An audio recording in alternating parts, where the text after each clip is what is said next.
Bonjour, je suis Antoine, le fondateur du blog devenirfrontalier.com. Alors dans cette courte vidéo, je vais tâcher de vous expliquer mon parcours et le cheminement qui m'a conduit à créer le blog devenirfrontalier.com, dont le but est, je vous le rappelle, de vous donner tous les conseils, toutes les astuces et toute l'aide nécessaire pour vous permettre d'obtenir votre premier job de frontalier en Suisse. Je dois bien vous l'avouer, mon premier job en Suisse n'était mais vraiment pas gagné. J'avais pourtant tout, des diplômes béton, une maîtrise de l'anglais, une expérience professionnelle solide. Mon profil correspondait à une multitude d'annonces. J'étais jeune et ultra motivé. Bref, j'étais prêt à faire tous les sacrifices et à m'adapter. Alors ça, c'était pour les bons côtés de mon profil.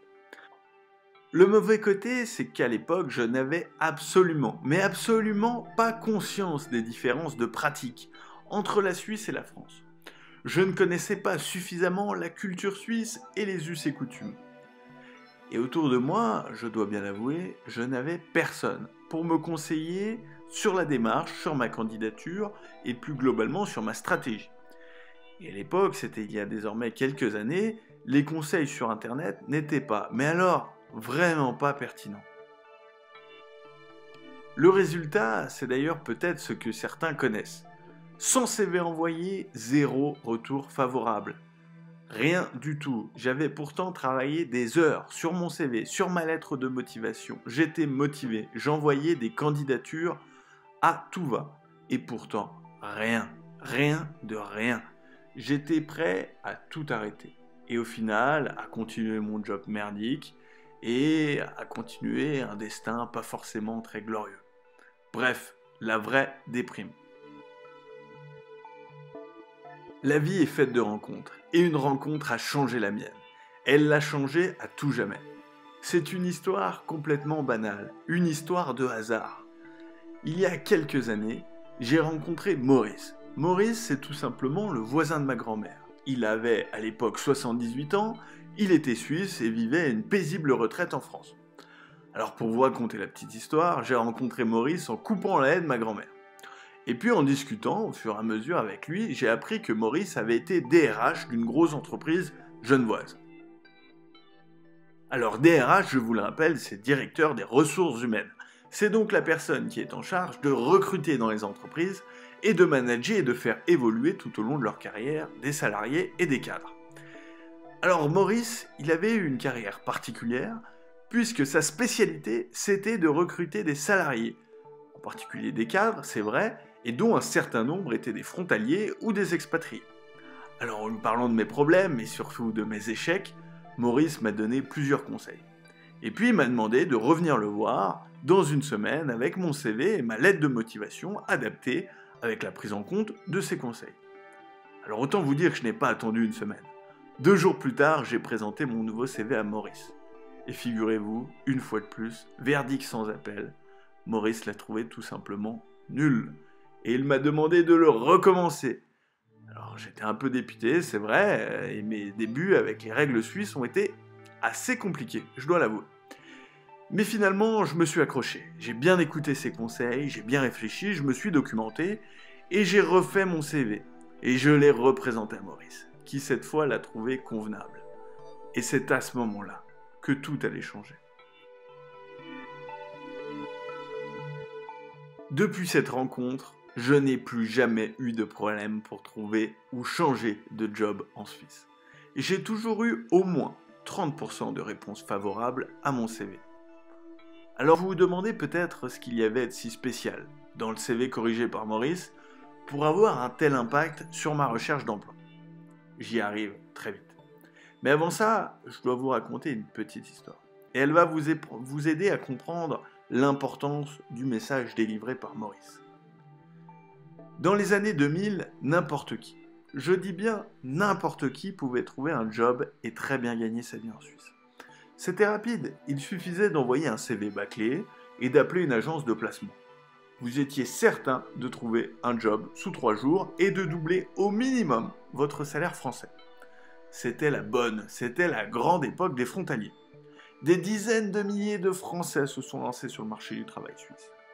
Suivi très rapidement des Espagnols, des Portugais, des Turcs, des ressortissants des pays de l'Est et des pays des Balkans. Alors, c'est très simple, je vous laisse imaginer la suite. Avec un afflux de concurrence, les places sont devenues de plus en plus disputées. Le taux de chômage a même augmenté en Suisse, ce qui était du jamais vu. Et l'État a fini par taper du poing sur la table. Les règles se sont durcies, et au final, la bulle du travail frontalier a un peu explosé. D'autant plus que les employeurs suisses avaient désormais le choix. Pour un poste, 10 candidats, il était très facile pour eux de prendre le meilleur. Enfin, celui qui semblait, à leurs yeux, le meilleur. Du jour au lendemain, les places sont donc devenues beaucoup plus rares et beaucoup plus dures à obtenir.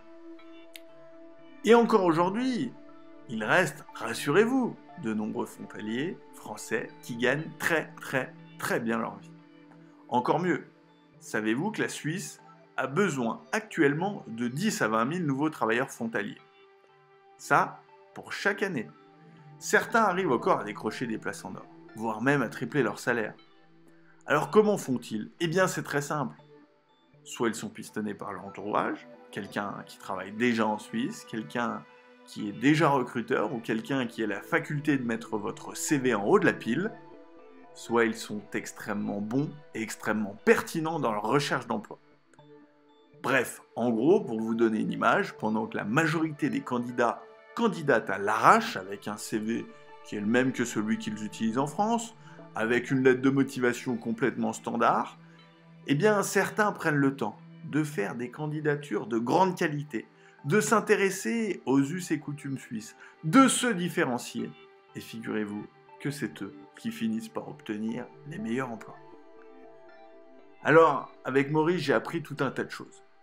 Mais découvrir les conseils de ce retraité a été pour moi une révélation. Pourquoi? Tout simplement parce qu'il m'a enseigné à comprendre et à apprendre les règles du recrutement en Suisse. Ça peut sembler étrange, mais je vous rappelle que ce simple retraité suisse, Maurice, eh bien Maurice était DRH d'une entreprise de 3000 salariés. Et sa règle pour trouver un emploi suisse était extrêmement simple. Écrire un CV aux normes suisses, et j'insiste là-dessus. Le CV suisse est différent du CV français. Vous vous disqualifiez d'office en présentant un CV français. Il faut donc le traduire, il faut donc l'adapter aux normes. Puis écrire une lettre de motivation dans laquelle vous mettez votre âme, dans laquelle vous respectez, une fois de plus, les normes suisses, pour qu'elles soient réellement percutantes. Il vous faut ensuite, et c'est Maurice qui m'a donné l'astuce, envoyer votre CV et votre lettre de motivation aux bons interlocuteurs. Enfin, vous devez comprendre la Suisse, comprendre sa culture, comprendre ses différences, et donc préparer votre avenir en Suisse, et donc préparer votre entretien d'embauche, et donc déchirer votre entretien d'embauche. Vous rendre différent, vous rendre intéressant, révéler ce que vous avez de meilleur. Alors tout ça, sur le papier, c'est d'une simplicité incroyable. Mais cela reste de la théorie. Et pour Maurice, il n'y avait rien d'incroyable. C'était simplement son métier, pendant 40 ans, à Genève. Maurice m'a convaincu de l'importance de la préparation du CV et de la lettre de motivation. En particulier, il m'a montré des CV de grands cadres suisses, pour les recopier et en extraire les éléments clés. J'ai passé plusieurs dizaines d'heures à analyser et à recopier des CV, des lettres de motivation parfaites. J'ai décortiqué ligne par ligne, description par description, des CV et des lettres de motivation par centaines. Et le travail a fini par payer pour moi et pour d'autres. Pendant 3 ans, j'ai passé mes dimanches, mes samedis, mes soirées, mon temps libre à faire des CV, des lettres de motivation et à coacher mes proches pour qu'ils trouvent le job parfait en Suisse. Pendant 3 ans, j'ai aidé ma copine, mon frère, mon meilleur ami, mes anciens collègues à préparer la candidature parfaite. Et tout ça sous l'œil bienveillant de Maurice. Maurice a décidé de déménager pour se rapprocher de sa fille et de s'installer dans le Valais suisse, ce canton si cher à son cœur. J'ai décidé de créer ce blog pour partager avec vous les conseils et la petite expertise que j'avais créée aux côtés de Maurice. Et puis il aurait été assez ingrat de garder tout ce savoir pour moi seul. J'ai donc décidé de mettre tout cela par écrit, par vidéo, et de vous fournir tout un tas de conseils sur devenirfrontalier.com. Voilà, vous en savez désormais un peu plus sur mon parcours, sur le long chemin tortueux qui m'a conduit à développer, c'est vrai, une certaine expertise du marché de l'emploi suisse et des différentes caractéristiques techniques et astuces du CV, de la lettre de motivation ou de l'entretien d'embauche. J'ai donc décidé, vous l'avez compris, de vous partager toutes ces compétences, toutes ces connaissances pour vous permettre, à vous aussi, de mettre en valeur votre expérience, votre profil, vos qualités, et vous permettre de faire la plus belle des candidatures possibles, de trouver le job de vos rêves, ou tout du moins le job qui vous correspond, celui que vous méritez fondamentalement. Alors, si des questions restent en suspens, si votre cas est un peu particulier, si vous avez des questions particulières, si vous souhaitez savoir comment nous pouvons travailler ensemble sur votre candidature, comment je peux vous accompagner, eh bien, n'hésitez pas à me contacter directement sur le formulaire de contact du site www.devenirfrontalier.com et je me ferai un plaisir de vous expliquer la façon dont on peut tous ensemble, par le travail, par l'optimisme, par la volonté et surtout par une bonne dose de conseils, obtenir des candidatures parfaites pour le marché de l'emploi suisse. Il ne me reste plus qu'à vous souhaiter une belle soirée ou une belle journée en fonction de l'heure et de l'horaire à laquelle vous écoutez cette vidéo et vous souhaiter une très bonne recherche d'emploi en Suisse et beaucoup de succès dans celle-ci.